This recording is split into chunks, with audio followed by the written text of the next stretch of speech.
right, we're back. This is good stuff, Dutch.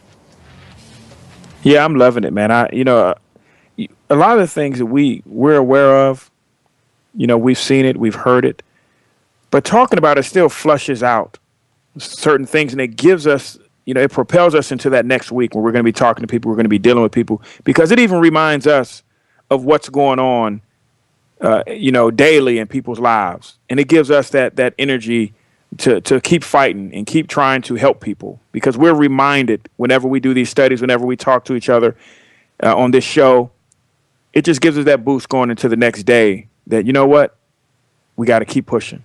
Right, which brings me to my very next point. We'll just hit this one right here, is that we need to create for ourselves a culture of expectation of good. Create a climate of good. Create a culture and a climate that we expect good things to happen and that we can imagine our life being great. And we surround ourselves with other people that can imagine our lives being great, and that we're, like you said, pushing on and pushing forward. Critical. You got to do that, and we talked about that even before the show. That team, that network.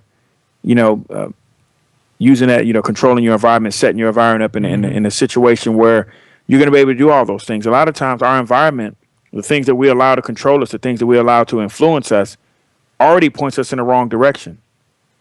So we got to get away from that. We got to take control of that. Yeah, and it's hard for people to imagine that their life would ever be great, because all they come out of their mouth is, "I'm just so tired. I'm burnt out. My back hurts. I wish I had another job. I could never imagine that. I just can't see it." I hear this all the time. Well, I just can't see that happening.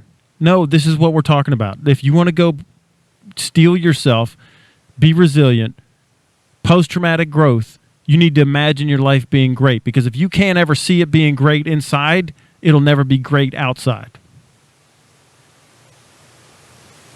It just won't. All right, the next thing. Don't waste 1 ounce of your energy fretting and worrying and ruminating about things that you cannot change nor control. Another popular thing that we've heard before. This isn't news to a lot of people. Right, but they don't do it. They don't do it. They're so wrapped around the axle and spun up and torn out of the frame, whatever little phrase you want to use about stuff that they can't control and they can't change. And here's another one, Dutch. Could you change anything that happened in the past? No, you cannot. You cannot. Nope. But so, you know why I like to talk about the spiritual connection with these, because a lot of the times, because we know about dealing with things that you can't control and being able to tell a difference between what could you control, what you can't, what to accept. Yeah, because a lot of times you hear these things in a spiritual sense, but the how-to is not there. Right, and here's the how-to, right? Become we CEO give you the how-to. Right, become CEO of you and get your mind, body, and emotions in the boardroom to work together. Absolutely. So when you hear these things in life and you hear us reference, you say, man, I heard that before. They're right. But you still don't know the how. That's why you have to come see us, because we're going to give you the how. So all the things that you're hearing going on in life, all the reasons we're giving you, all the science, that's good. Now what? And the thing that you've always lacked, because you've heard a lot of this before. Now, you haven't heard it as clean and direct, and you hadn't heard it backed up as much as we back it up with science. You just heard it anecdotally, you heard it people's opinions, but we back it up. But no one's ever given you the how. Right, and that's what we do. We specialize. That's our speciality, is the Absolutely. how. It's all about the process, baby. I'm like Forrest Gump, man. You tell me how to do it, and I just do it, right? So that's what we do, is we break it down so that Forrest Gump, you don't have to be talented. You don't have to be sharp. You just got to do the process. Now, Dutch, I'm about to give one that is yours. This is one of your favorite. In fact, you even told it to several of our clients on the coaching calls last night. This was personal coaching that you gave them after hearing some of their stuff. Grow your levels of self-confidence by recalling your past victories. Yes, and gave it to the 8th graders today. Gave that to the 8th graders. That is so critical. And I will never understand how easily we go back and we let our defeats weigh us down. We let our defeats weigh us down. I'm with you on this because, I mean, I hear this on like sports athletes will be like, they can remember that awful loss, but they can't remember the 50 wins that they only remember that really, really bad loss. They don't remember the great wins. That sticks with them. Be like, wow, and that's what I don't get that, man. And you know what I get is the one that was more painful. But this is what I told a bunch of 8th graders. So anyone listening, this is what I told a bunch of 8th graders today.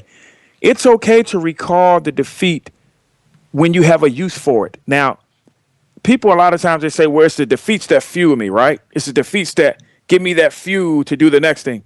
What happens to fuel when it's put into a machine? It's burnt up. It's burnt up. So when you use it for what it's needed, then it dissipates. It's gone. It's no longer there. You forget about it. You don't go get old fuel and put it in your car. Used fuel. No, that doesn't happen. Yeah. So it should never impact you. It should only be new fuel to be used, something that you hadn't used before, to propel you to the next thing, and then it's done. You wipe your hands with it. It's done. No, there's no such thing as used fuel.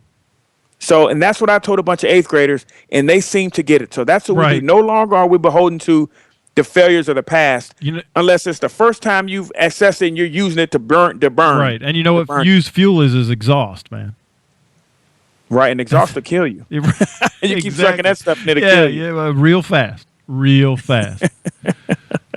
That's so good. So, and here's the thing, man. I call it telling your war stories, right? So think of your war stories. Go list them down. Here, I'm going to give you some how-to. Go list down every time that you had a victory and start out with the crazy ones, right?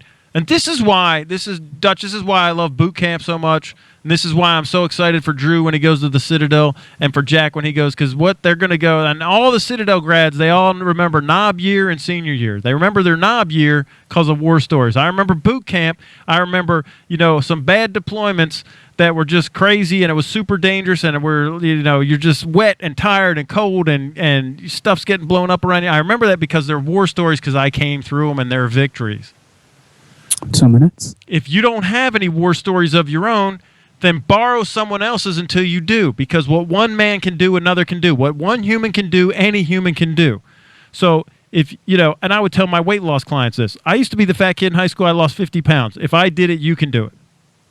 All you have to do is the process. Your belief is not required, but if you can't think of your war stories, just borrow mine until you get some and stick with us long enough and you will get some war stories, and then write those things down. And those are the things you should be thinking about, is all your victories, not all the defeats.